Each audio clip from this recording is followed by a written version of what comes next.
Alors, la vanne, en synthèse. Donc, il s'agit du rapport annuel 2013 de délégation des services publics de l'eau et de l'assainissement collectif. Alors, quelques chiffres clés concernant d'abord l'assainissement. Il y a 116 km de réseau.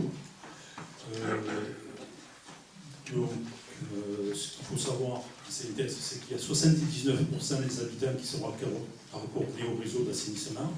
Ils n'étaient que 77% en 2012. Parmi les principaux travaux effectués par la commune pour un montant de 204 000 €, il y a la finalisation des opérations de sécurisation des réseaux contre la venue d'eau pluviale et la finalisation des travaux de sécurisation des stations de relevage. Il y a aussi des reprises du réseau d'assainissement au niveau du bassin du Gion. C'est vrai qu'en 2013, on n'a pas fait énormément de travaux, mais ce que je peux vous dire, c'est que des études sont en cours pour la réalisation de plusieurs opérations d'extension du réseau d'assainissement à pleine campagne. Les travaux dont le montant estimatif est aujourd'hui de 650 000 € seront réalisés sur 3 ans entre 2014 et 2017. Concernant le prix de l'assainissement d'un mètre cube est donc pour 2013 d'1,16 € TTC. Concernant le rapport sur l'eau potable, il s'agit uniquement de la section 1. Nous n'avons pas encore reçu le rapport du délégataire qui est MPM, puisque c'est la partie Gavotte-Cadeno.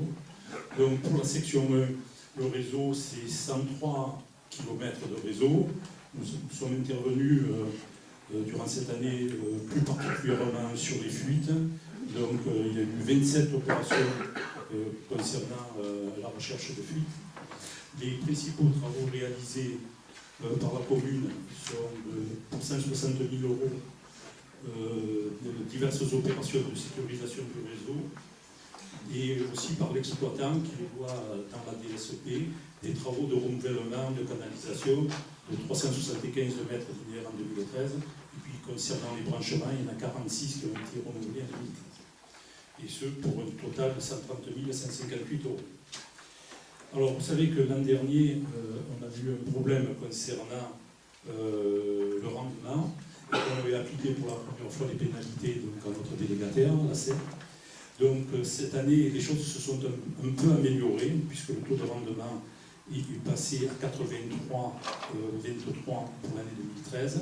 Par contre, comme on doit regarder cela sur 3 années consécutives, si on regarde sur les 3 dernières années, nous en sommes qu'à 79%. Donc cette année encore, nous appliquerons la pénalité à notre délégataire concernant justement ces fuites. Voilà concernant ce rapport. Merci. Je sais que tu suis ça de près. Question, remarque?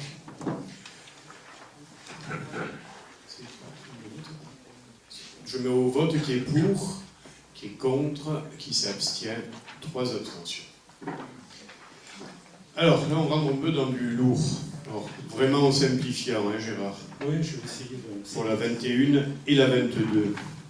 Alors, il s'agit de convention de vente d'eau brute entre la communauté urbaine de Marseille-Provence Métropole et la commune de Pennes-Mirabeau, aussi bien pour l'eau brute que pour l'eau filtrée. Alors, et ce que pour la section 2, la section qui est donc reliée sur Marseille. Dans le cadre du renouvellement du contrat de DSP d'eau potable de MPM, les tarifications des ventes d'eau brute et d'eau traitée vont être modifiées. MPM propose donc la signature de nouvelles conventions permettant d'acter ces nouveaux tarifs.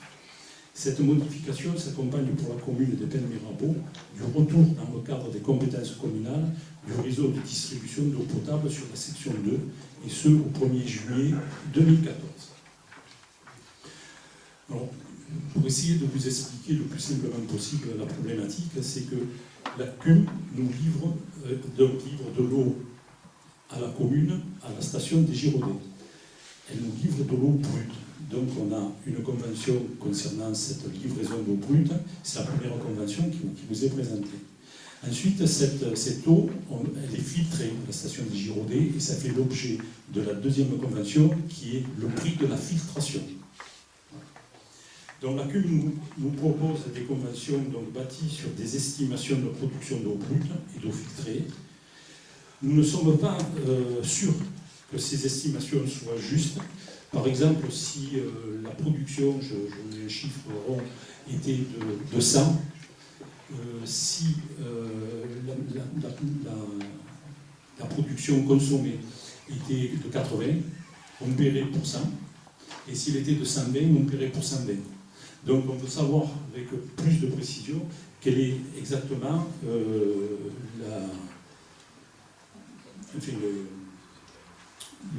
la justesse de ces estimations. Donc nous avons proposé à la CUM que ces conventions soient valables que sur un an pour avoir des chiffres réels par la mise en place de points de comptage. Au bout d'un an, donc, nous aurons des chiffres réels et à ce moment-là, on pourra avoir une convention définitive avec un pays. Alors, je finis la dernière phrase. Cela va nous permettre d'unifier le prix de l'eau sur l'ensemble de la commune, ce qui n'était pas le cas jusqu'à maintenant.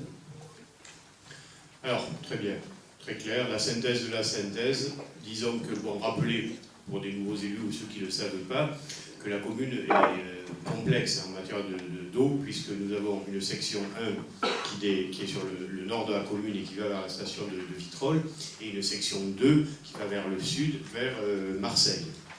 Donc, ce n'est pas traité de la même manière. Bon, dans les années qui viennent, tout ça va s'estomper. Et deuxième point que Gérard a un petit peu détaillé, que je synthétise en un mot, c'est tout simplement, on se donne une année d'observation pour qu'on soit en chiffres réels, avant de signer quoi que ce soit, qui soit plus pérenne. Voilà.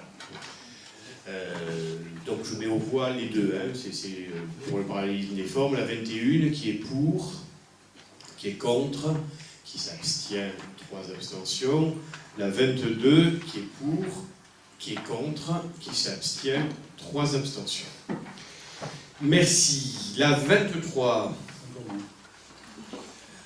Donc c'est l'avenant numéro 1 à la commission de financement d'une étude de dimensionnement du bassin de rétention de la Bédou. Vous savez que c'est le bassin qui nous manque pour sécuriser complètement la passe Gavotte. Donc suite à la consultation engagée par la commune de Septel-Vallon, puisque c'est elle qui est chargée de faire l'étude, il s'avère que le montant des prestations que l'on avait prévues a été actualisé. Donc pour les peines, au départ, nous devions cotiser à hauteur de 10 000 € et suite à cette étude actualisée, donc notre participation passe à 10 931,60 €. Oui, une augmentation, donc c'était prévu, au lieu de 22 000, on arrive à presque 24. Voilà. J'espère que ça aboutira avant le passage en métropole, parce que sinon, ça va être renvoyé au calende grec. Là, il ne s'agit que des études pour l'instant. Oui. Et ces études sont portées par la ville de Septel. Alors, qui est pour, qui est contre, qui s'abstient, adopté. Merci.